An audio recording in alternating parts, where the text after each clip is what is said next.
and this is Be All In Sports. We're back again. We took a little break. You know, everybody has to take some time off every once in a while, get everything straight, and needed to take that time off, maybe get through some stuff. So we are back again. I didn't want to wait too much longer. Yes, I've been placing bets on fights. Yes, we've been doing well. We've been coming out on top of every fight card that I have missed.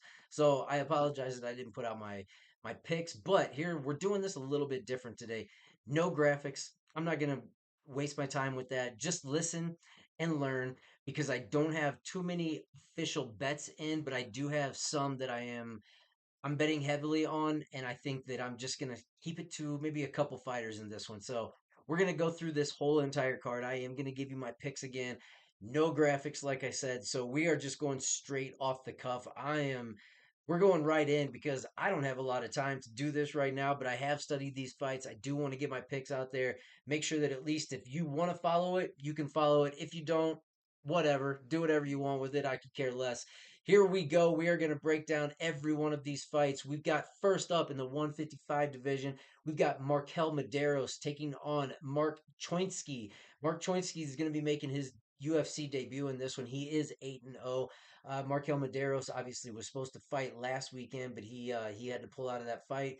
I think it was more of the fact that he wanted to fight in front of a crowd, to be quite honest with you. The 10-1 is where he sits right now. This is going to be a 155 match. I'm gonna side with Markel Medeiros in this one. I think he's gonna be a little bit stronger just with the experience level. I think he's gonna be the bigger fighter in this one. I'm not positive on what Mark Choinsky's going to bring to this whole matchup. I know that he is a decent wrestler. I know that he has some pretty decent striking, but as far as the level of competition that he's faced in the UFC or outside the UFC for this matter, I'm not sure that it's going to be comparable to what Medeiros has faced. This is one of those matches I'm not betting it, but my pick is going to be Medeiros to get this one. Next up, we've got Quillen Salkild taking on Yanal Ashmouz. This is going to be another 155 match. Salkild is making his return. He came in about 3 months ago. He faced Anshal Jubilee in that match. He knocked him out, but I mean, not that impressive to knock out Jubilee. It's not that big of a win in my eyes. And yet, in all, on the other hand, he has fought some not what I would call really high level competition, but it's been decent competition. Trevor Peek was probably the most wild UFC fighter that he's fought. He did take control of that one. He did lose to Chris Duncan. That's not that great of a look. He beat Sam Patterson, and before that, he was in the PFL. But um, I'm gonna I'm going to say be very cautious of betting in this fight if you're going to bet on it. I am going to take Quillen Salkild just for the simple fact that I can't get past that 7-inch reach advantage that he's going to have. He's going to have a height advantage as well. And I think he's pretty durable, and I think he knows how to keep it at range and keep it where he wants. So even though Yanal is going to be a threat with the wrestling, if he can get it to the ground, it might change the game. I'm going to have to side with the person that I think has the better skills on the feet. It's going to be hard for him to keep him to the ground, even if he does get it there, which I will question anyway. So I'm going to go Quill and Salkwild in this one, but we will move on to the next one. We got a 145 match. We got Zhu Sang Yu, I think I'm pronouncing that right, taking on Jekka Sergi. I'm not impressed with Jekasaragi at all. You saying Wu, I don't know that much about him, to be quite honest with you. I've seen brief moments of his other matches, so I am placing a bet on him because I have heard a lot about him. I What I did see in his matches, I was impressed with. So I am gonna say that he can beat Jekka Sergi. He's not that impressive of a fighter to me. I He throws wild. He throws from the hip. He's that one that's gonna come in wild. If he can land something early, he may have a chance. But I just don't think this is a fight that's going to be beneficial to him. I think with that 8-0 record, I'm going to trust that Ju Sang Yu can get this done over the 14-4 Jekka Sergi, and I think this is probably going to be the last time we see Jekka in the UFC. Moving right along, we got a women's uh, flyweight match. Ariana Lipsky da Silva taking on Kong Wang. Straight off the bat, I'm taking Kong Wing in this one. I think the skills on the feet, the fact that she avoids taking too much damage in her fights and has a high output range, I think if it goes to decision, I think that she can get it there. I don't think that she's going to be that threatened by takedowns, really, by Ariana De Silva. I think it's going to be one of those matches that she may try to get the takedowns, but when she's trying and failing. I think she's eventually just going to wear herself out, leave herself open for those shots, possible elbows in the when she is in the clinch and has her up against the fence if she is trying to get it to the ground. So I don't think it's going to be successful any way she goes. I think Kong Wing is going to be the better striker, and I believe in that takedown defense enough that she can keep it on the feet, where it's going to be her main method of victory. So I'm taking Kong Wing in this matchup. In the next matchup, prelims, this one kind of got added late, but this is going to be a 170 match between Chaos Williams and Andreas Gustafsson. I'm going the underdog in this one. I'm going Gustafson. He was fired up and prepared last week for his matchup, which ended up getting canceled. I think Trevin Giles ended up passing out due to his weight cut, ended up hitting his head or something, from what I'm understanding. Gustafson's 11-2. I'm not sold on the way he fights, but I think the aggressiveness is going to be there. I think he's going to be constantly backing Chaos up. And even though Chaos is a pretty durable fighter, he does have decent takedown defense as well. I think that Gustafson is going to continue to try for the takedowns, and I think that he is eventually going to wear him down enough that he's going to be able to get it to the ground, and possibly I could see a submission victory being the case there. But I know everybody would probably be looking for just a stand and bang matchup, which, hey, I'm up for it if that's what's going down. But I think in this matchup, this is going to be one that Gustafson's going to have to pull out a few more skills if he wants to get this done. And I can see this being one of those sneaky, maybe ground and pound, but I could see the submission possibly being there if he thinks he can pull that one off. But um, either way, Gustafson is going to be my pick. I think he's a pretty decent underdog size right now. I think last I saw him, he was sitting at about a 165, 168 range. So I'm going the underdog in this one. I think he's going to be well prepared. I think he wants that debut victory. So I'm gonna just kind of go with it there, and we'll see how it happens. But I'm taking Gustafson in that matchup. Next up, we've got the heavyweights going. We've got Sergi Spivak taking on Waldo Cortez Acosta. Again, this is another underdog pick for me. Anything can happen in a heavyweight matchup, but in this one, I see Waldo Cortez Acosta being the more dangerous fighter out of the two. I don't see Spivak unless he can get it to the ground, which I'm not sold on his takedown offense because he is going to be the undersized person out of both of these. Last I saw, Waldo Acosta is going to be sitting at about the 260 range, and if we're going by what Spivak came in last time, he was in the 230s. That's a huge size advantage, and to get it to where he needs to get it, which is on the ground, Waldo Acosta already has decent takedown defense. I don't think he's going to be able to get it there. So I'm going Waldo Acosta. I think this is going to be a bad night for Spivak, and I think he's going to get knocked out. Next up, Azamat Mirzakhanov taking on Brenson Ribeiro. This is one of those matchups that every single week you'll see a minus 300, a minus 400 that is kind of overshooting the moon. I think this might be one of those prime examples. Everybody keeps talking about how good Mirzakhanov is, and I do understand that. I kind of understand the hype. But I look back at some of his other fights, and that Nchukwu fight, if he hadn't knocked him out, he loses that fight, in my opinion. He wasn't winning that fight throughout the 3 rounds that they were there. He did get it done eventually, but it was kind of a Hail Mary shot. And you've got somebody that has a 10-inch reach advantage coming on in this matchup, and this is going to be a test. I know that he can get it done, and I know that he's a skilled fighter on the feet. He kind of looks for his shots, and I think that he's going to constantly be walking Ribeiro down, but Ribeiro's going to be looking for those counter shots. If he comes in, I could definitely see him getting a hold of him. That reach advantage does scare me. So again, no bets are on this fight, and I don't have any bets up to this point except for Ju Sang Yu. I do have him in a parlay, which I'll give it to you a little bit later. But I think the odds are too far apart for this one, even though Murtakanov is the more skilled fighter out of the two. The height and reach, I just can't get past it, so I won't be putting any bets. But I'll go ahead. I will pick with Mirzakhanov to get this done due to just his skill on the ground. Overall, I think he is the better fighter. So in this, I have to pick the better fighter, but I will absolutely not be betting on that fight. Next up, a 125 match. We got Bruno Silva, 14-6-2, coming in against Joshua Van, 13-2. I'm very interested to see how this one goes because Bruno Silva is a very tough fighter. He, I believe, did get knocked out in his last fight.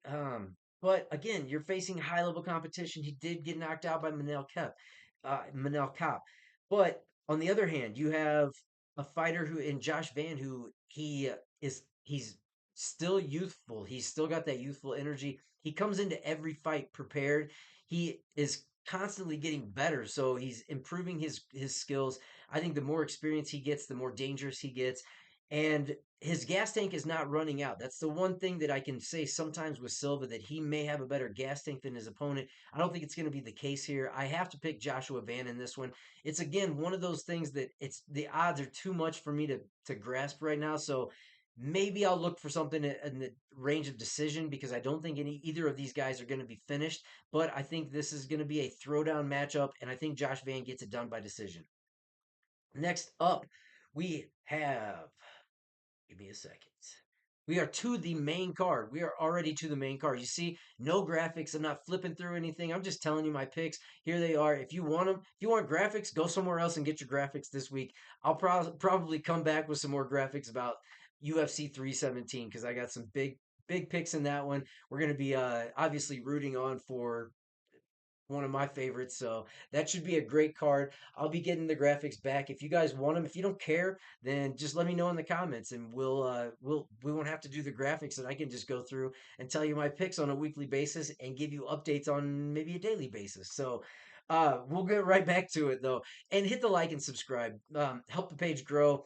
Even if we don't do the graphics, if we bring them back, I'll mix it up, whatever. I'll also put out some other picks too. I do have NBA picks that I periodically put out. I put out NFL picks when that season comes out, so MLB picks as well. Although I've been on a bad streak there, so won't be putting those out for a second until I get back on track. But the NBA finals are coming up, so if you're putting in bets on NBA final stuff, we'll have some of those thrown out there as well.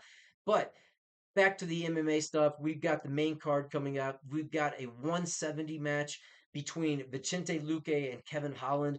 Right off the bat, I'm going Kevin Holland. I hear what everybody's saying about how you never know what you're going to get. Sorry. You never know what you're going to get when you face Kevin Holland, and if he's going to come in prepared or if he's going to be lackadaisical. I think in this matchup, he's going to come in prepared. I think this is one that he said that he's been kind of waiting on. He's been wanting this fight with Vicente Luque. He thinks it's one that he can win.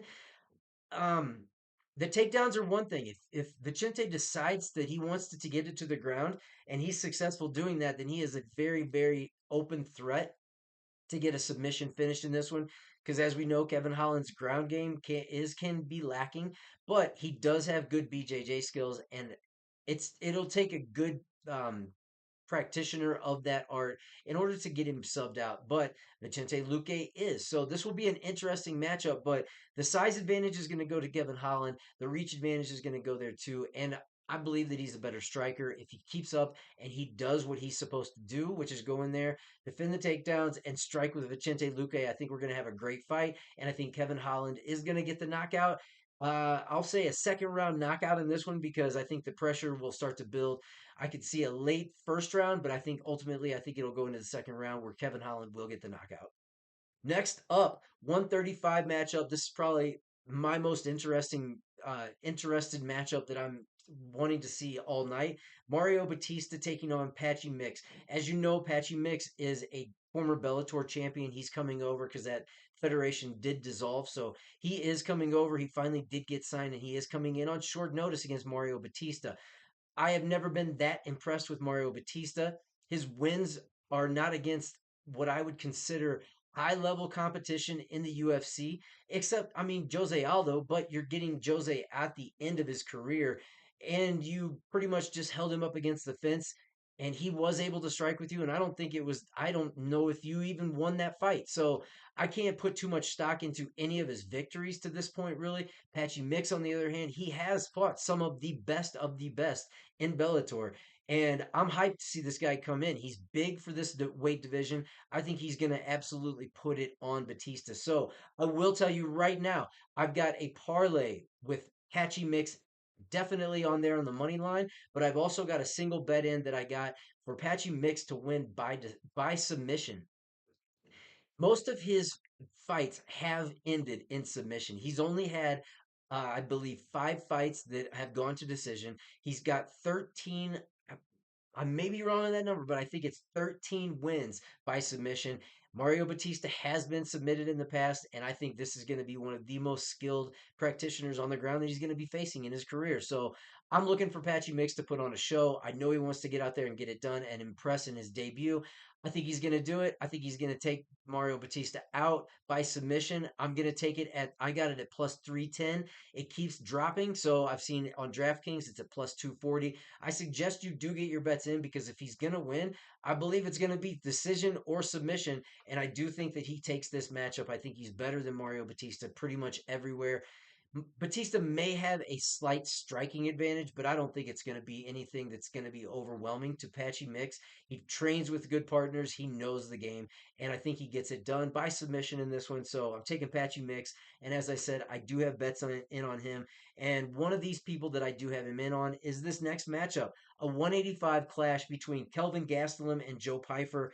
I'm taking Joe Pyfer. I am parlaying him with Patchy Mix. I've got a two-way parlay that I have put a full unit on that one, and I got those at minus 107 is where I believe they came in. I look for those to just get worse because Patchy Mix should continue to head more towards that. I look for him to finish off maybe that minus 210 is where I think he might finish off. We'll see where Pyfer finishes off. I think I put him in at minus 410. These are just the most confident picks that I have of the night. I think Piper gets this done. I'm never impressed with Kelvin Gastelum anymore. I think as he gets further into his career, I think he talks that he wants to do good, wants to do this, wants to do that, but it just kind of always falls flat. And I can't put any faith in that. Joe Pfeiffer, on the other hand, people are starting to say that he got fraud checked, and you can tell that that is really irritating to him. Nobody wants to hear that you got fraud checked, so he's got that in the back of his mind. He knows that he's got to go out there and put on a show. I think he does in this one. I think he's going to try for the knockout. I don't know. It's Kelvin Gastelum, so I would never put too much stock in that. So what's the only other alternative here? Joe Pyfer by submission. Joe Pyfer has submission skills. Kelvin Gastelum is a perfect submission uh, win right there. It's waiting for him. So Joe Pyfer by submission. I'm going to look at that one a little bit heavier. I have not put a bet in on that one, but I do have Patchy Mix and Joe Pyfer parlayed. I think Joe Pack. I think I think Joe Pyfer gets it done by submission. Kelvin Gastelum is going to sleep. Next up, we've got the co-main event. This is for the UFC Bantamweight Women's Championship. Julianna Pena, the current champion, 15 or 11 and 5, taking on Kayla Harrison, 11 or 18 and 1. Man, I can't talk. But they are coming in. Kayla Harrison looks jacked. She's got Olympic skills here, and she's going up against Julianna Pena. I've heard the talk. If Julianna Pena can get it into the deep waters, she may have a chance. No, no, no, no. This she's going to be overpowered. I don't care what you're seeing from Kayla Harrison right now. She is jacked like a man, and she is going to have more skills than Juliana Pena on the ground. I don't think it's going to matter how long this fight goes because I think Kayla Harrison does get it done. Again, I think we're going to see submissions tonight. I think it's going to be submission city. I think Kayla Harrison is going to get it done. Second round submission on this one. I think she's just going to be too much. I don't think that Juliana Pena is going to be able to keep up with what she's doing. Maybe I hope we don't see a lay and pray situation where it's just wrestling, wrestling, wrestling the whole time. I want to see submissions. I want to see some action. Kayla Harrison gets this done and wins the women's bantamweight championship. She puts to bed all the stuff that's being said that she can't handle the weight cut. She can't do it for a full five. I think she gets it done. Not necessarily going to decision on this one. I think it ends inside the distance, but I'm taking Kayla Harrison. Easy pick for me. Next up, the UFC Bantamweight Championship matchup. Merab Dvalishvili taking on Sean O'Malley for the second time. Dvalishvili 19 and 4, Sean O'Malley 18 and 2. Uh I went back and forth on this one. My brain is telling me pick Merab because you've seen it before. You know it's going to be this way. My heart is telling me Sean O'Malley, pick Sean O'Malley, pick Sean O'Malley. So I'm going with my heart. I'm going with my heart. Sean O'Malley is going to be my pick for this one. I'm going underdog on this. I know he may not be able to withstand the takedowns, but look, he has a reach advantage. He has a height advantage. One thing that Sean O'Malley is really good at is keeping distance in fights. I know that Merab got the best of him last time, but the body language to me has been a little off. Merab has already mentioned that this is going to be a very difficult weight cut for him. I don't know if it's just talk. I don't know how that's going to go, but I'm going to side with Sean O'Malley. And this is going to be one of those picks that, yeah, I do like Sean O'Malley better than Merab Dvalishvili. I don't have anything against Merab. I just like Sean O'Malley better. So do I want to see him win? Yeah.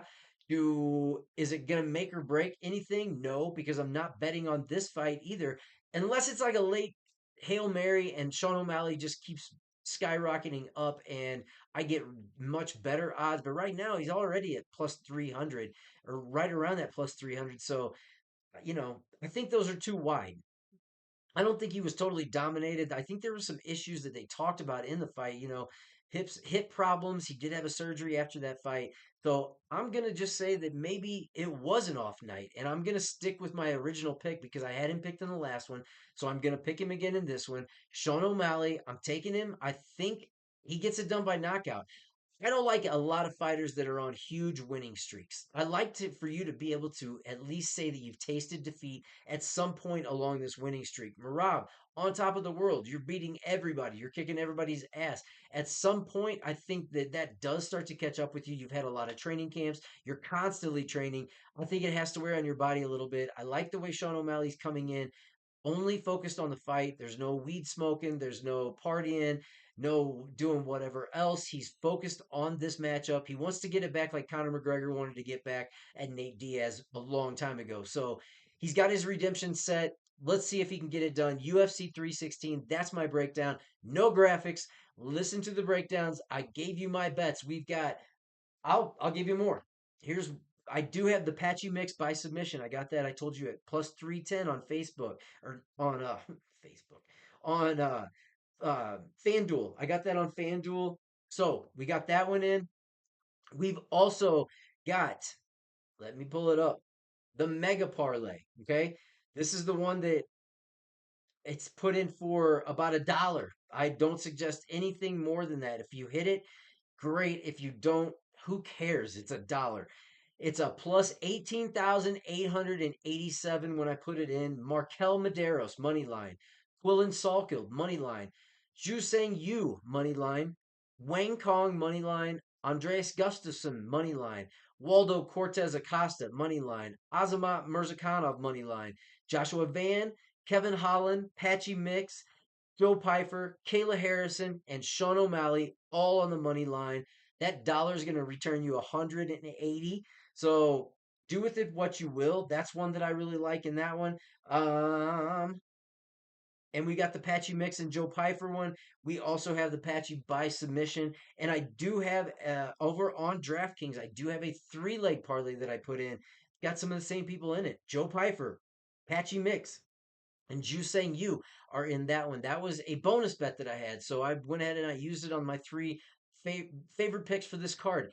UFC 316. This is Be All In Sports. My name is Brady. Thanks for sticking with me. If you did, hit the like and subscribe. Let me know what you think. If you want me to bring back the graphics in the comments, no problem. Don't want to look at my pitiful face the whole time. That's cool. I understand. We'll bring back the graphics. But I hope you enjoyed this breakdown. There it is. There's the picks. Enjoy. Do with it what you will. I'll see you next time.